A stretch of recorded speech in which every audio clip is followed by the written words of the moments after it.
সকলোকে আজিৰ এই হুকৰ মুহূৰ্তত অসম চৰকাৰৰ মাননীয় মুখ্যমন্ত্ৰী ডক্টৰ হিমন্ত বিশ্ব শৰ্মাৰ হৈ মই সাংস্কৃতিক মন্ত্ৰী বিমল বৰাই আপোনালোকলৈ নমস্কাৰ জনাইছোঁ। আমাৰ আটাইৰে শ্ৰদ্ধাৰ মৰমৰ সকলোৰে আপোন জুবিন গাৰ্গ ডাঙৰীয়া এক অনাহুত পৰিস্থিতিত আমাৰ মাজৰ পৰা আঁতৰি যাব লগা হ'ল। কাৰো কাম্য নাছিলে, কিন্তু তেওঁ আঁতৰি গ'ল। এই শাশ্বত সত্য, আৰু এই সত্য আমি সকলোৱে মানি ল'ব লাগিব। আৰু এই আপোন শিল্পীজন পুনৰ আমাৰ মাজলৈ ঘূৰি আহিছে, আৰু তেওঁক শেষ শ্ৰদ্ধা জনাবৰ কাৰণে আমি সকলো সমবেত হৈছোঁ। কিছু পলম হ'ল আমি আহি পাওঁতে, ৰাতিপুৱা 6:30 বজাৰ পৰা 1 বজালৈকে ঘৰ পাওঁতে লাগিলে এয়াৰপৰ্টৰ পৰা, আৰু লগে লগে তাত পৰিয়ালবৰ্গৰ লগত কিছু সময় নিৰিবিলিভাৱে জুবিন গাৰ্গ ডাঙৰীয়া থাকিল, আৰু এতিয়া ৰাইজৰ ওচৰলৈ আহিছে।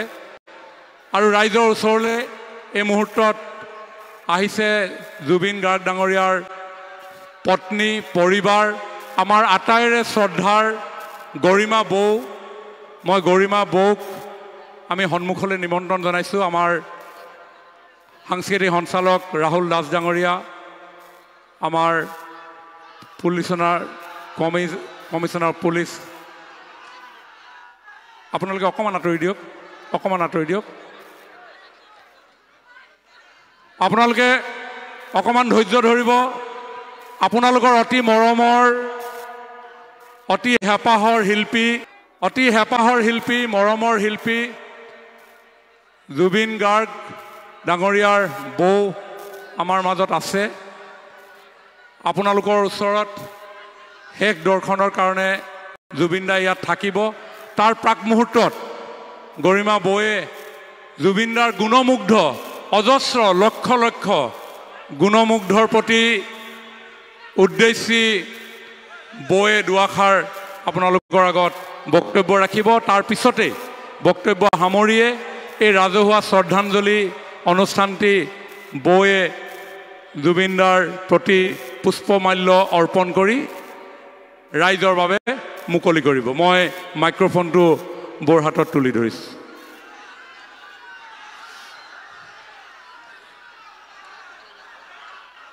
আপোনালোক সকলোলৈকে মোৰ অন্তৰৰ পৰা কৃতজ্ঞতা জ্ঞাপন কৰিছোঁ। আজি জুবিন থকা হ'লে এনেদৰে ইমান মৰম আৰু আশীৰ্বাদ দেখি, ইমান আদৰ দেখি তেওঁ আপোনালোকক কৃতজ্ঞতাই জনালেহেঁতেন, কিন্তু তেওঁ শব্দৰে এতিয়া একো প্ৰকাশ কৰিব নোৱাৰে। গতিকে তেওঁৰ হৈ পেলাই মই আপোনালোকক কৃতজ্ঞতা জ্ঞাপন কৰিছোঁ। অসমৰ বিভিন্ন ঠাইৰ পৰা আপোনালোকে আহি একগোট হৈছেহি তেওঁৰ শেষ যাত্ৰাত পুনৰবাৰ মৰম শ্ৰদ্ধাঞ্জলি জনাবলৈ। তেওঁ থকা সময়তো আপোনালোকে যিমান প্ৰাপ্য তাতকৈ বহুত বেছি দিছে। সেইকাৰণে তেওঁ 30 বছৰত যিমানখিনি মানুহে হয়তো 100 বছৰতো কৰিব নোৱাৰে, তাতকৈও বেছি কৰি কাম কৰিব পাৰিছে, ইমানখিনি সফল হৈছে। এতিয়া আপোনালোকৰ মাজতে জুবিনৰ সকলোখিনিৰ সৃষ্টি থাকিব, আপোনালোকে তেওঁক জীয়াই ৰাখিব, মই জানো, সেইখিনি মোৰ বিশ্বাস আছে।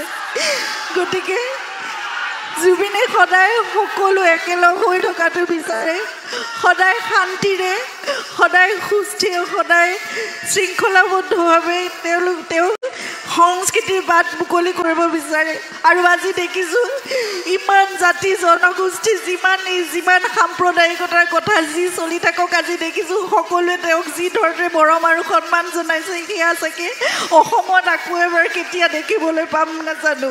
কিন্তু যিমানখিনি মৰম আপোনালোকে দিছে, সেয়া জুবিনে যথেষ্ট মই জানো কৃতজ্ঞতাৰে আৰু তেওঁ সন্তুষ্টিৰে তেওঁ অসমৰ পৰা, আমাৰ মাজৰ পৰা কায়িকভাৱে বিদায় লৈ যায়। যেনেকৈ যাব লাগে যাব, কিন্তু তেওঁৰ আত্মা সদায় আমাৰ লগত আছে, কাৰণ তেওঁ সদায় অসম ভাল পায়, অসমীয়া আপোনালোকক ভাল পায়। বাৰু আমাৰ মাজতে জুবিন সদায় থাকিব। সকলোৱে যাতে শান্তিপূৰ্ণভাৱে আৰু শৃংখলাবদ্ধভাৱে শ্ৰদ্ধাঞ্জলিৰ যিখিনি আয়োজন কৰিছে সেইখিনি কাম কৰে। অসমৰ মাননীয় মুখ্যমন্ত্ৰীয়ে আজি দিল্লীলৈ গৈ তেওঁক নিজে প্ৰথম তেওঁ ছিংগাপুৰৰ পৰা আহি পোৱাৰ পিছত ৰিচিভ কৰিছে, তেওঁক শ্ৰদ্ধাঞ্জলি জনাইছে। গতিকে মই অসম চৰকাৰ, মই প্ৰশাসন আৰু আৰক্ষী আৰু ৰাইজক, বিশেষকৈ আপোনালোকক সকলোকে পুনৰবাৰ অন্তৰৰ পৰা কৃতজ্ঞতা জনাইছোঁ। জুবিনক আপোনালোকে এনেদৰে মৰমেৰে সদায় জীয়াই ৰাখিব আৰু নতুন প্ৰজন্মৰ মাজত জুবিন সদায় থাকিবলৈ ভাল পায়। গতিকে আপোনালোকৰ হাততে এতিয়া জুবিন থাকিব। ধন্যবাদ। গৰিমা বৌলৈ এই মুহূৰ্তত আমাৰ ক'বলগীয়া একো ভাষা নাই। সমগ্ৰ মানৱ সমাজ আজি বাকৰুদ্ধ, শব্দৰুদ্ধ, আৰু সেই বাকৰুদ্ধতা, শব্দৰুদ্ধতা আজি লক্ষ লক্ষ জনতাই উপস্থিতিৰে প্ৰমাণ কৰিছে। মই ভাবোঁ যে জুবিনদাৰ এই মৃত্যু অমৰ হৈ ৰওক। 1 মিনিট সময় জুবিনদাৰ প্ৰতি মৌনতা অৱলম্বন কৰিবৰ কাৰণে আহ্বান জনাইছোঁ। আৰম্ভ হৈছে।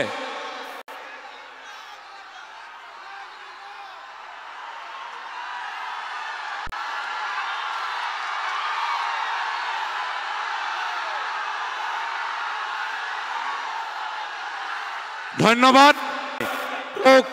আমি জুবিনদাৰ প্ৰতি শ্ৰদ্ধাঞ্জলি জ্ঞাপন কৰিবৰ কাৰণে অনুৰোধ জনাইছোঁ।